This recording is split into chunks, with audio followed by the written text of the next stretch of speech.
आपका फिर से लक अकेडमी में यहाँ पर फिर से मैं आपके लेके ले आया हूँ बिल्कुल ही नए क्वेश्चंस। ठीक है, बिना लेट किए सीधा मैं स्टार्ट करूँगा, लेकिन फिर भी कहना चाहूँगा कि जो लोग भी न्यू हैं बेटा वो स्टार्ट कर रहे हैं या फिर बिल्कुल न्यू हैं वो प्लीज़ सब्सक्राइब करें, शेयर करें इन्फॉर्मेशन को, जिससे ज़्यादा से ज़्यादा लोगों तक ये इन्फॉर्मेशन जो है वो पहुँच जाए। तो पहला ही क्वेश्चन में बात करूँगा, a graph that uses a vertical bars to represent data is called। हमेशा जब भी हम वर्टिकल की बात करते हैं तो वो होते हैं आपके बार ग्राफ। ठीक है, the goal of is to focus on summarising and explaining a specific set of data. जब भी हम बात करते हैं goal is to focus on summarising and explaining a specific set of data, जिसे बोला जाता है डिस्क्रिप्टिव स्टैटिक्स। ओके, तो ये बिल्कुल याद रखना है आपको। The most frequently occurring number in a set of value is called, जो सबसे ज़्यादा नंबर आपके रिपीट होते हैं उनको हम लोग मोड बोलते हैं। तो most frequency occurring number in a set of value, आपको एक सेट ऑफ वैल्यू दी गई, उनमें सबसे ज़्यादा नंबर जो आपका रिपीट कर रहा है दैट मीन्स वो आपका मोड है गिवन। ओके, नेक्स्ट बोल रहा है as general rule the best measure of central tendency because it is more precise. तो मीन की अगर हम लोग बात करते हैं, ये मेजर टेंडेंसी में best measure of central tendency होता है। तो ये याद रखना बेटा, मीन मीडियन मोड में मीन जो होता है best measure of central tendency है। Dash is a set of procedure used to explain or predict the values of a dependent variable based on the value of one or more important variable। ये चीज़ याद रखना है कि set of procedure used to explain or predict the value of dependent variable based on value of one or more independent variables, ये होता है regression analysis.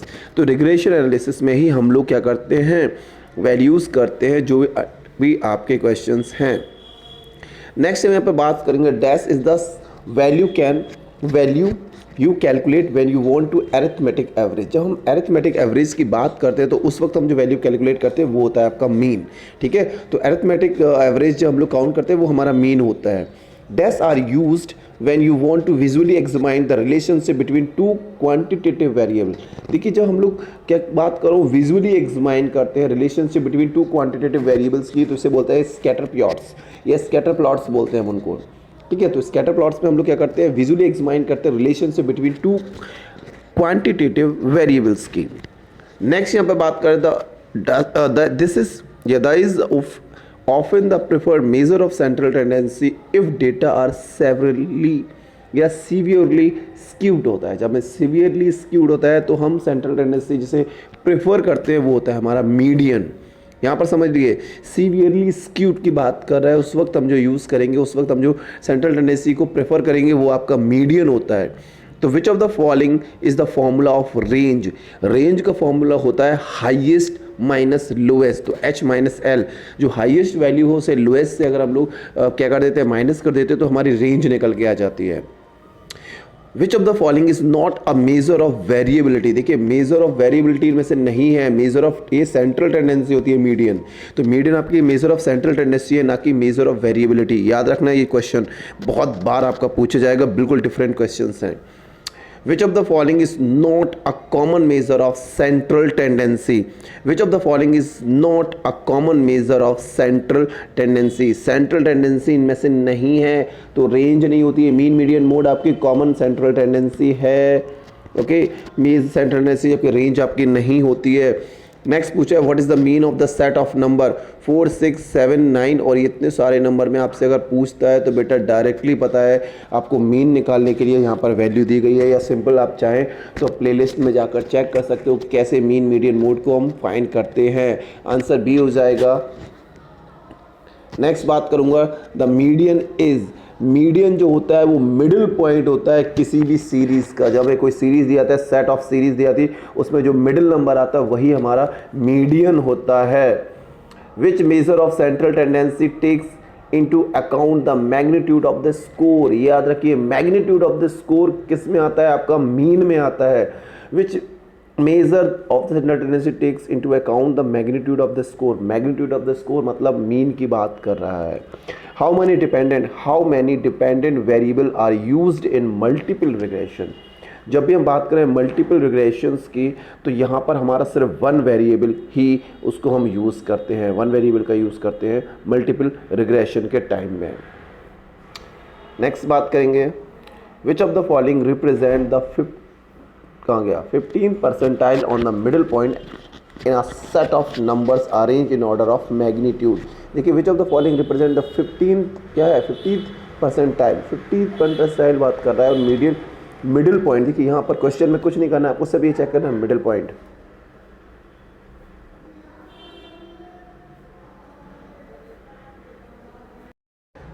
तो next सबसे पूछा which of the following represent the 15, ये हो चुका है हमारा, इसलिए कोई direct. If a distribution is skew to the left, देखिए स्क्यू टू द लेफ्ट की अगर बात कर रहा है then it is a negatively skew, ये याद रखना है।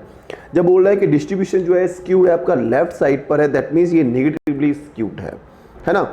इन a group frequency distribution the interval should be what, यहां पर देखिए इन ग्रुप फ्रीक्वेंसी डिस्ट्रीब्यूशन की बात कर रहा है, फ्रीक्वेंसी ग्रुप फ्रीक्वेंसी डिस्ट्रीब्यूशन की बात करता है, तो जो इंटरवल शिफ्ट भी हो सकता है आपका मल्टीपल एक्सक्लूसिव हो सकता है या एग्जॉस्टिव भी हो सकता है, दोनों ही हो सकते हैं, इसीलिए both A and B option हो जाएगा। If you draw all possible sample from some population, calculated the mean of each of the sample and constructed a line graph, ठीक है, लाइन ग्राफ बनाना है, show the shape of the distribution based on all those means that what you have। देखिए यहां पर बात कर रहे हैं कि जब आपको शेप दे रहा है, शेप्स दे रहा है, डिस्ट्रीब्यूशन बना के दे रहा है, दैट मीन आपका सैम्पलिंग डिस्ट्रीब्यूशन आपको पहले से ही वो करके दे रहा है। 2 मिनट रुकिए, चलिए नेक्स्ट बात करेंगे। क्वेश्चन पता नहीं कौन सा करा रहे थे, चलिए वापस आते हैं हम लोग।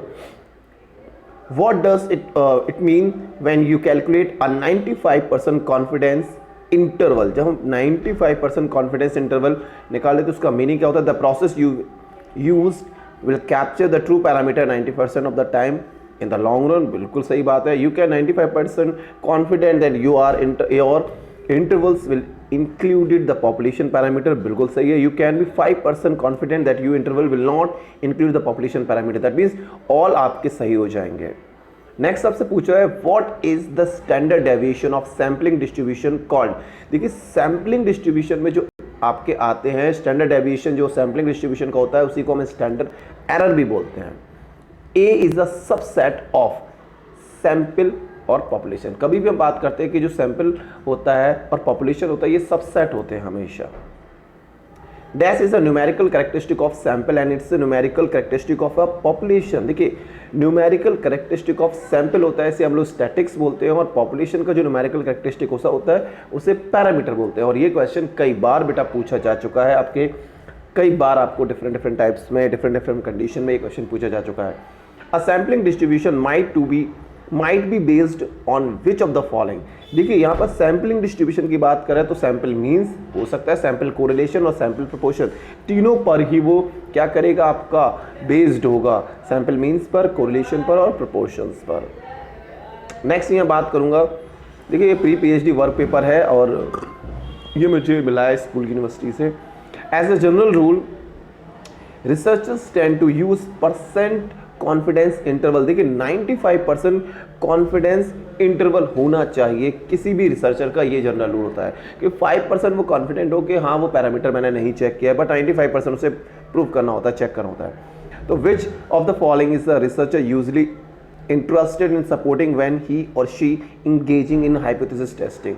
देखिए जब भी वो बात कर रहा हूँ तो जब भी कोई रिसर्चर इंटरेस्ट कर रहा है, कोई भी किसी भी तरह की इंगेजिंग हाइपोथेसिस कर रहा है, टेस्ट करता है, तो बेटा वहाँ पर 2 हाइपोथेसिस होना चाहिए, एक नल और एक आपकी ऑल्टरनेट। बट टेस्टिंग जो हमेशा करते हैं वो हम लोग नल हाइपोथेसिस की करते हैं। विच of the following is researcher usually interested in supporting when he she engaging in hypothesis testing. बेटा इसका आंसर यहाँ पर गलत दे रखा है, इसका आंसर मेरे से गलत हो गया है, तो यहाँ पर आपको याद रखना है बी ऑप्शन बिल्कुल करेक्ट होगा। बेटा हमेशा टेस्ट करते वक्त हम लोग नल हाइपोथेसिस को करते हैं, तो ये क्वेश्चन का आंसर थोड़ा सा गलत हो गया है। Okay next.